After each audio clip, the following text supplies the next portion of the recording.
ஐந்து கரத்தவனை போற்றி, ஆணை முகத்தானை போற்றி, மூஷிக வாகனனை போற்றி, மூலப்பரம்பொருளை போற்றி, சித்தி புத்தி விநாயக பெருமானை போற்றி. குருவே சரணம். இணையத்தால் இணையும் இதயங்களுக்கு வணக்கம்.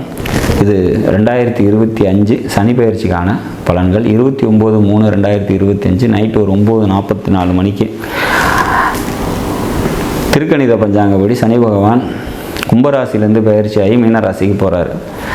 இது எந்த விதமான தாக்கத்தையும் மாற்றத்தையும் மிதுன ராசிக்கு தரப்போகுது அப்படிங்கிறது தான் இந்த வீடியோவில் நம்ம பார்க்க போகிறோம். சனி அப்படின்னாலே பார்த்திங்கனாக்கா அது ஒரு பாவ கிரகம், பல தீமைகளை செய்யும் அப்படிங்கிறது தான் எல்லாரோட தாட்டாகவும் இருக்குது. அது அப்படி தான் நடக்குது திசையில் அப்படிங்கிறது மாற்று கருத்து இல்லை. ஆனால் சனியால் நன்மைகள் உண்டா அப்படின்னா, இந்த பூமியில் ஒரு மனிதன் எவ்வளோ காலம் வாழ்கிறான் அப்படிங்கிறத சொல்கிறதே சனி பகவான் தான், ஆயுள் காரகன் அப்படிங்கிறதுனால.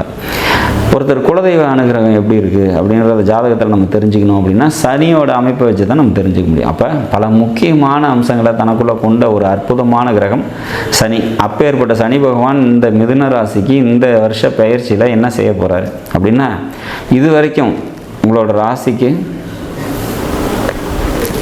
பாக்கியஸ்தானம்னு சொல்லக்கூடிய 9ஆம் இடத்துல சனி இருந்தார் இல்லையா, இப்போ தசம கேந்திரத்தில் 10ஆம் வீட்டில் உட்கார்றாரு.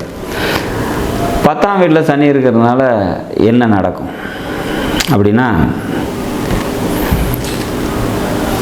பல நன்மைகளை தரத்துக்கு கேந்திரத்தில் சனி ஒரு பாடல், ஜோதிட பாடல், புலிப்பாணிச்சிதர் பாடிய பாடல் என்ன சொல்கிறாங்கன்னா, 10ல் ஒரு பாம்பாவது பாவியாவது இருக்கணும் அப்படின்னு சொல்லுவாங்க. அப்படி பார்த்தா பாவகிரகம்னு சொல்லக்கூடிய சனி பகவான் 10ல் அமர்றது ஒரு சிறப்பு தானே அப்படின்னு நம்ம எடுத்துக்கலாம். இது வரைக்கும் நன்மைகளை தராத சனி பகவான் 8ல் அஷ்டமத்தில் இருந்தப்போ 9ல் இருந்தப்போ தராத சனி பகவான் இந்த கேந்திரத்தில் தருவாரா அப்படின்னா கண்டிப்பாக தருவார். இவரோட இந்த கேந்திரத்தில் நிற்கக்கூடிய தன்மை மிக அற்புதமான ஒரு நன்மைகளை மிதுன ராசிக்கு நிச்சயமாக தரும் அப்படிங்கிறது மட்டும் உறுதி. ஹாஸ்பிட்டலைசேஷன் செலவு, அலைச்சல் இது கொஞ்சம் அதிகமாகும் அப்படிங்கிற மாதிரியான ஒரு அமைப்பு. தாயாரோட உடல்நிலையில் கூடுதல் கவனத்தோடு இருந்துக்கணுங்கிறது ஒரு கண்டிஷன்.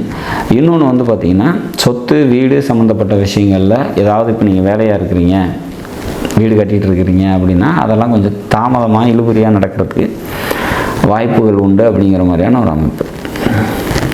சரி, திருமணம் அப்படின்னு வந்துச்சு அப்படின்னா, திருமணத்துக்காக முயற்சி பண்ணிகிட்டு இருக்கீங்க அப்படின்னா அதெல்லாம் நல்லபடியாக நடக்கும் அப்படிங்கிற மாதிரியான ஒரு அமைப்பு.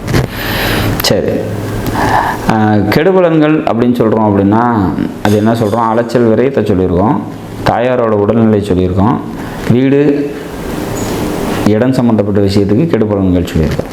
இது எல்லாருக்குமே இப்படி தான் நடக்குமா அப்படின்னா நிச்சயமாக இல்லை.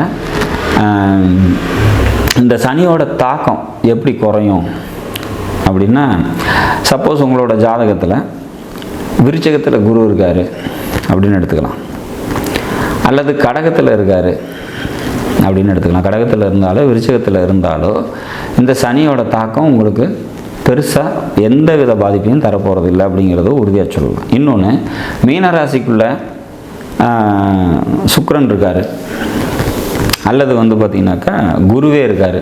1988 பிறந்தவங்களாக இருந்தால் கண்டிப்பாக அங்கே குரு இருக்கும். அப்போ அது மேலே இந்த சனி ட்ராவல் பண்ணும்போது அவங்களுக்கு கூடுதல் நன்மையும் கூடுதல் பொருளாதார உயர்வும் நிச்சயமாக ஏற்படும் அப்படிங்கிற மாதிரியான ஒரு அமைப்பு. மோரோவர் 10ல் இருக்கக்கூடிய பாவகிரகம் பல நன்மைகளை தந்தை தரும் அப்படிங்கிறத நம்ம உறுதியாக எடுத்துக்கலாம். மிதுன ராசியை பொறுத்த வரைக்கும் இது வரைக்கும் கடந்து வந்த பின்னடைவுலேருந்து வெளியே பல முன்னேற்றங்களை சந்திக்கக்கூடிய நல்ல ஒரு பயிற்சியாக இந்த சனி பயிற்சியை நம்ம எதிர்பார்க்கலாம். அடுத்ததாக வரக்கூடிய லாபஸ்தானத்துக்கு தான் வரப்போகிறாரு. அப்போ இந்த 10ஆம் இடத்துல இருக்கிறது பார்த்திங்கனாக்கா சிறப்பு. நண்பர்களால் ஒரு சில விரயங்கள் ஏற்படுறதுக்கான வாய்ப்புகள் உண்டு. தேவையற்ற அலைச்சல் அப்படிங்கிற மாதிரியான விஷயங்கள்லாம் ஏற்படும் அப்படிங்கிற மாதிரியான ஒரு சுச்சுவேஷன். தொழில் முன்னேற்றம் நிச்சயமாக அமையும். குடும்பத்துக்கு தேவையான உதவிகளை, செலவுகளை கண்டிப்பாக நீங்கள் செய்வீங்க அப்படிங்கிறத நம்ம எடுத்துக்கலாம். வண்டி, வாகனம், வீடு, சொத்து இது சம்மந்தப்பட்ட பின்னடைவுகள் இருக்கத்தான் செய்யும். அது அங்கே மீனத்தில் குருவோ சுக்கிரனோ இருந்தாங்க அப்படின்னா அதுவும் பேலன்ஸ்டாக வந்துடும். குரு விருச்சகத்தில் இருந்தாலும் கடகத்தில் இருந்தாலும் இந்த சனி பயிற்சி மிகப்பெரிய மாற்றங்களை மிதுனத்துக்கு தந்தை தரும் அப்படிங்கிறதுல மாற்று கருத்து இல்லை. மொத்தத்தில் மீனராசிக்குள்ளே என்ன கிரகம் இருக்குதுன்னு பாருங்கள். உங்களோட ஜாதகத்தில் மீனராசிக்குள்ளே எந்த கிரகமும் இல்லைனாலும் நன்மைகளை தான் தரப்போகுது. மீனராசிக்குள்ளே நான் சொல்கிற மாதிரி குருவோ சுக்கிரனோ இருந்துட்டால் இன்னும் கூடுதல் நன்மையை நிச்சயமாக தரும். உங்களோட ஜன்னகால ஜாதகத்தில் விருச்சகத்தில் குருவோ கடகத்தில் குருவோ இருந்தாங்க அப்படின்னாலும் இந்த சனி பெயர்ச்சி உங்களுக்கு மிகப்பெரிய நன்மைகளை தந்தே தீரும் அப்படிங்கிறதுல மாற்று கருத்து இல்லை அப்படிங்கிறதுல நம்ம உறுதியாக இருந்துக்கணும். மிதுன ராசிக்கு கடந்த கால இந்த கசப்புணர்ச்சிகளை தந்த சனி பகவான் இந்த பயிற்சியின் மூலம் பல நன்மைகளை தரப்போகிறார் அப்படிங்கிறது உறுதியாக எடுத்துக்கலாம். நாடும் நாட்டு மக்களும் நலமுடன் வாழ நவகிரகங்களை வேண்டி அமைகிறேன். நன்றி, வணக்கம்.